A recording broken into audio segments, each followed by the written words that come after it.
¿Cómo están? Bienvenidos. Nos reencontramos en este tu espacio, el podcast de Sigo, en este mes de noviembre, donde estamos dedicándolo a la prevención de la diabetes. Ya lo sabes, cualquier consulta, duda, preguntas que tengas, puedes ubicarnos en las redes sociales o puedes venir y solicitar una consulta aquí en la Clínica Sigo. Y en esta oportunidad vamos a conversar sobre la alimentación y la relación con la diabetes. Y para eso estoy acompañada de la experta que nos acompaña en esta oportunidad, la licenciada Claudia Vargas, nutricionista dietista. Querida licenciada, ¿cómo está? Qué gusto verla. Igualmente, un gusto estar con ustedes nuevamente y con todo el público de Sigo aquí para poder seguir ayudándonos con el tema de la diabetes y ahora con el tema de la alimentación también. ¿Qué tanta relación existe entre lo que yo como y la diabetes? Bueno, la relación que existe pues es directa prácticamente y bueno, tiene mucho que ver lo que yo como, en qué horarios, para que pueda probablemente desencadenar o mantener esta patología. ¿Cuáles son, ya que dice los horarios, por ejemplo, o cómo los combino o cómo los como? ¿Cuáles son los horarios adecuados de una alimentación? Bueno, normalmente los horarios siempre tienen mucho que ver dependiendo de la actividad que tenga el paciente. Ya. También tenemos que ver el tema de los medicamentos que vaya a tener, en este caso puede ser que un paciente ya esté con insulino dependiente, entonces tiene mucho que ver. Por lo general, algo genérico, podemos estar hablando que los tiempos de comida son 5 y podemos mantenerlos en unos espacios de 3 a 4 horas. En estos casos relacionados a la diabetes tenemos que considerar de que sean alimentos que no contengan carbohidratos refinados y más que todo que ayuden un poquito más en el aporte de la fibra para que puedan mejorar los niveles de glucosa. ¿Cuáles son los carbohidratos refinados? Los carbohidratos refinados vienen siendo los azúcares, los panes blancos, el arroz, ¿ya? Y esos son los alimentos que por lo general tenemos que tratar de evitarlos porque tienen una carga glicémica muy alta que hace de que la glucosa se dispare en el momento. ¿Y cuáles son los alimentos recomendados? Bueno, en estos casos los alimentos recomendados estaríamos hablando que podemos hacer un estilo de una dieta mediterránea.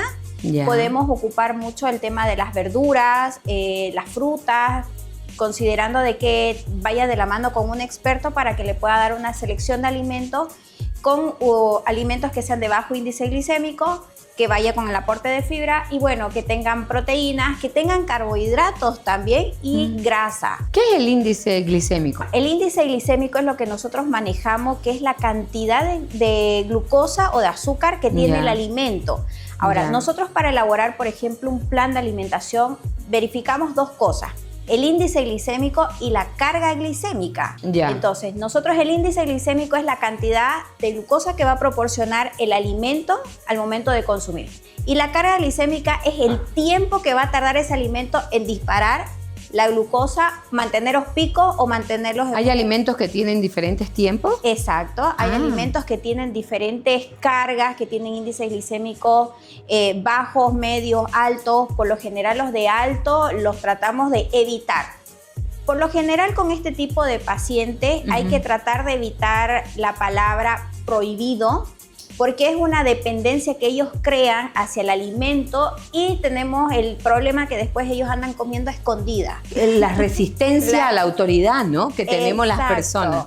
Y por lo general en estos casos siempre tratamos de enseñarle más bien al paciente, de educarlo a través de los planes de alimentación, de que los alimentos los puede consumir en una cantidad proporcionada, no muy seguida, pero que sí pueda darse el gusto de comer algún momento algo que a él le guste. ¿Qué papel juegan en esta planificación que se debe tener las cantidades y la frecuencia con la que comemos los alimentos? Influyen mucho porque de eso va a depender mucho los picos de glicemia que pueda tener el paciente o mantener su glucosa en sangre en estados normales. ¿Cómo puede una persona con diabetes realizar la planificación de sus comidas y que además sea rica y divertida? Bueno, eso normalmente siempre tiene que ir acompañado de un profesional, que para eso nosotros como nutricionistas tratamos de enfocarnos no solamente en las actividades, sino en los horarios que pueda permitirse el paciente consumir y obviamente también un poco en el tema de los hábitos alimentarios que pueda tener, los gustos también influyen mucho, el tema socioeconómico también, o sea, para armar un plan de alimentación abarca muchos aspectos que a veces nosotros o las personas no saben que nosotros tomamos en cuenta, inclusive hasta la religión. Tenemos muchos pacientes de que cuando están en la consulta nos comentan que son de cierto tipo de religión, que ellos hacen ayuno hasta las 10 de la mañana porque van a sus centros de alabanza. Entonces nosotros tenemos que tratar de adecuar también el tema de su alimentación a ese tipo de acontecimiento. Entonces la alimentación tiene que ser muy personalizada y muy individualizada en estos casos. ¿Qué papel viene a jugar en la alimentación de una persona con diabetes la hidratación? Bueno, la hidratación sabemos que para todas las personas es fundamental. Es parte de todas las funciones vitales que nosotros tenemos en el organismo.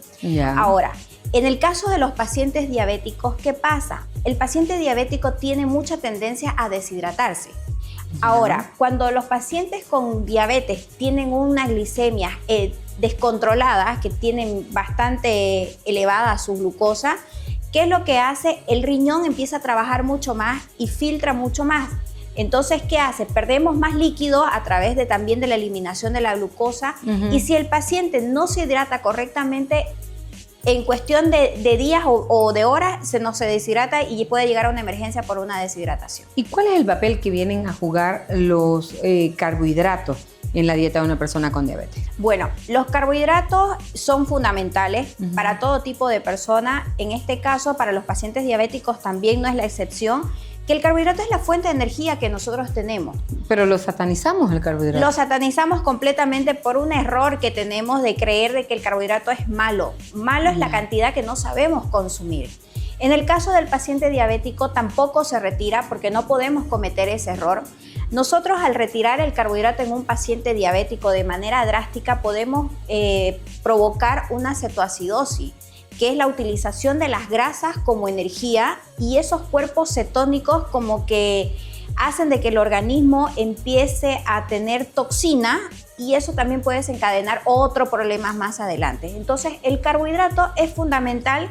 Ahí es donde juega el papel importante de la nutricionista de hacer un conteo de carbohidratos, porque es más efectivo que el paciente dentro de su plan de alimentación pueda tener en su desayuno, en su almuerzo, en su cena, el carbohidrato, la cantidad específica a que ande picoteando, y eso provoque de que no controle las glicemias también. Y además cuando picoteamos la comida no nos enteramos de lo que comemos, ¿no? Exacto. Porque es solamente un picotear por ansiedad, y eso es...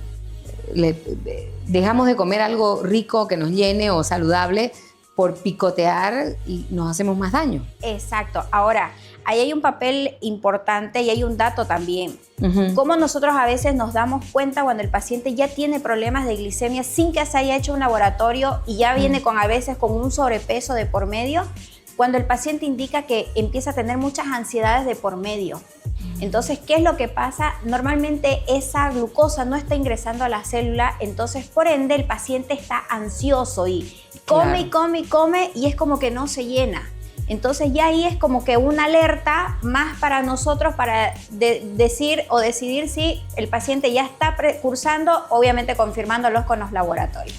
Hace un momento usted decía una palabra, ¿no? Que hace cetoacidosis. Exacto. ¿No? Y se me viene a la mente las cetogénicas, dietas keto.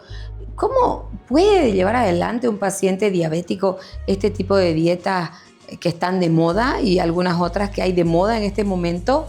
Bueno, en estos casos no, porque eso sería jugar con su misma salud, y ya un paciente diabético de por sí ya maneja medicación, entonces no se aconseja ningún tipo de dietas populares, ni la keto, ni los ayunos intermitentes, ni la dieta cetónica, entonces para nada, se desaconseja. Y ahora otro tema importante, y le voy a compartir una experiencia. Mis papás son diabéticos, y alguna vez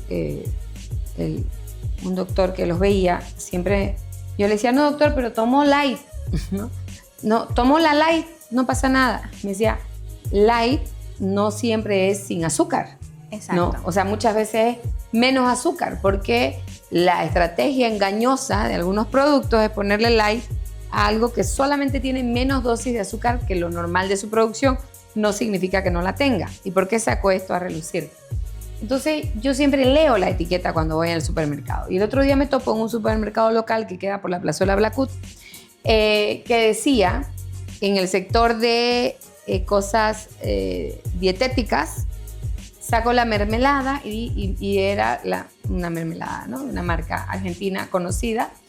Y saco donde decía light y la veo, y en el sticker que decía exceso de azúcares le habían puesto la etiqueta del precio. ¿Ya? Y era light con exceso de azúcares porque tenía tal cual un poco menos de azúcar, pero tenía mucha azúcar. Entonces yo me quejé con todos los que había que quejarse porque les dije, o sea, yo tengo un padre diabético y tengo una mamá que de pronto no la lee la etiqueta. Y ella, confiando que estaba en el sector light, iba a llevar y eso iba a ser un veneno en mi hogar. Entonces me parece un atentado contra la salud pública, contra la vida, contra todo, porque me pareció súper mal intencionado que haya un producto de ese tipo en un sector de productos para personas que buscan sin azúcar, ¿no? Entonces, ¿a qué viene mi pregunta? ¿Qué tan importante es leer las etiquetas de los productos? Súper importante, porque ahí, como usted dice, muchas veces nosotros nos dejamos llevar por la propaganda, por el marketing que tiene la empresa. Uh-huh. Y cuando miramos el contenido no es lo que nos proporciona o lo que nos estaba vendiendo visualmente. Entonces es muy importante que en este caso, por ejemplo, veamos qué tipo de azúcares son los que contienen. Ahora, ojo, a veces dicen los alimentos o los envases 0 azúcar. Pero cuando ustedes se fijan en los ingredientes, tienen fructosa, tienen maltodextrina, tienen jarabe de maíz, tienen jarabe de fructosa, que es un azúcar con otro nombre. Claro. Entonces ya ahí el paciente a veces dice, ok, dice 0 azúcar, pero no sabe por lo general a veces y no se da cuenta que en el ingrediente están los azúcares ahí y él comete el error de que cuando decimos es alimento light, no me controlo con las cantidades y empiezo a comer de más. Entonces, inclusive hasta con los alimentos sanos, entre comillas, también tenemos que tener nuestra racionalización de las cantidades que debemos consumir. Doctora, ¿qué tanta relación tiene el tema del estrés o la angustia o la ansiedad o la depresión con la diabetes? Bueno, o con el origen de la diabetes en todo caso. Bueno, en realidad tiene una relación bastante ligada, porque no nos olvidemos de que nosotros tenemos una relación cerebro-intestino. Entonces, todo lo que yo vaya a empezar a desarrollar en cuanto al estrés, el estrés que me provoca un descontrol también de las hormonas. Ya. Y en este caso provoca también el descontrol del cortisol y otras hormonas que ayudan a que se eleve mucho más la glucosa. Entonces, muchas veces los pacientes a veces no desencadenan una diabetes porque tienen un factor genético, sino porque viven en un ambiente laboral bastante estresante y cuando le miden las glucosas tienen glicemias de 300, 400, a veces llegan a 600. Entonces el estrés está muy ligado con todo este descontrol de las glicemias también. ¿Qué papel vendría a jugar en las personas que tienen diabetes el realizar actividad física? Es como yo les digo a mis pacientes, la actividad física no solamente la veamos como un aspecto físico como tal. Ya. La actividad física, el ejercicio en realidad, porque la actividad física es lo que realizamos todo a diario. Claro. Nos movemos, caminamos, barremos, ya estamos haciendo actividad. Pero el ejercicio en particular ayuda mucho porque, como le decía, cuando estamos estresados elevamos el cortisol. Cuando hacemos ejercicio físico lo reducimos. Ya. Entonces, al hacer el ejercicio físico yo entro en un estado un poco más relax. Entonces me olvido un poco de los problemas, me olvido un poco del mundo. Entonces también eso hace de que ayude a controlar mejor las glicemias y obviamente de la mano mejora el aspecto corporal. ¿Qué papel juega la educación nutricional en el poder trabajar en una prevención de diabetes? Antes y después de un Antes, durante y después. Exacto. Todo. La educación nutricional es fundamental, es parte del tratamiento, es parte de la prevención, porque si nosotros no sabemos seleccionar correctamente los alimentos, desencadenamos cualquier tipo de enfermedad. Entonces, como dice, la alimentación es parte de la medicina, es parte, lo que como es lo que soy. Exacto. Entonces, es importante la parte de la alimentación en todo momento de la vida. Qué importante tener este conocimiento, sobre todo en este mes licenciada, que estamos dedicados en SIGO a todo lo que es la prevención y el tratamiento de la diabetes, porque lo conversábamos hace un momento antes de empezar.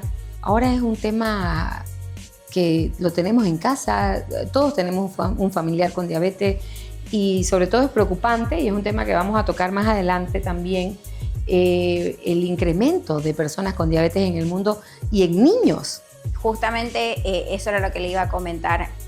Los índices de diabetes están desbordando tanto, no solamente en las personas adultas, sino que ya ahora vemos niños de 7, 8 años que llegan a la consulta con hígado graso, con una insulinoresistencia, con una prediabetes, justamente por el tema del sedentarismo que ha aumentado, los alimentos ultraprocesados, las comidas chatarra, el descontrol que muchas veces nosotros tenemos como papás, el empezar a premiar con alimentos chatarros a los hijos o no controlar las cantidades que van a consumir. Entonces es muy importante que empecemos a prevenir el tema de la diabetes. Muchísimas gracias, querida licenciada Claudia Vargas. Ya lo saben, en SIGO estamos en el mes de la prevención de la diabetes. Ustedes pueden contactarnos a través de nuestras redes sociales o pueden visitarnos también para realizar su consulta presencial. Pero también, algo muy importante, queremos compartirles que desde hoy en este podcast nos acompaña Laboratorio Catedral, donde ustedes podrán realizarse todos sus análisis de laboratorio. Pueden ubicar la información en la página web www.laboratoriocatedral.com y también se encuentran ubicados aquí en la Clínica SIGO, que estamos en la avenida Piraí, calle Río Verde, número 43. Ya lo saben, Laboratorio Catedral, la confianza y seguridad de estar en buenas manos para tus análisis del laboratorio. Hemos llegado al final de este encuentro, de este podcast de SIGO. Será hasta una próxima oportunidad.